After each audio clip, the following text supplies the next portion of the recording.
Во чест на двата празника, Света Петка и Свети Пантелемон, верниците од регионов денеска, утре и в недела по традиција ќе ги посетат најблиските истоимени манастири и таму со молитва, дружба и цркова ручек ќе го прослават денот на светците. Денеска се чествува Света Петка на истоимените манастири во село Видовиште и Соколарци.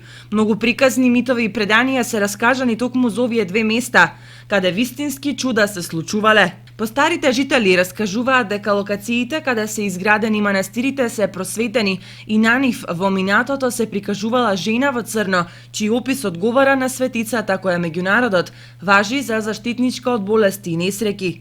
Таа е заштитник на жените и децата. Утре и в недела верници од Кочанско ќе заминат во посета на манастирот Свети Пантелемон, каде со црковно-народен собир ќе се слави култот кон светецот. В недела и пензионерите од Кочани организираат собир на истоимениот манастир во Пантелеј и ја продолжуваат традиционалната прослава на празникот. Собирот Ново место ќе започне утре со света архиерейска литургија, на која ќе чиноначалствува митрополитот Брегалнички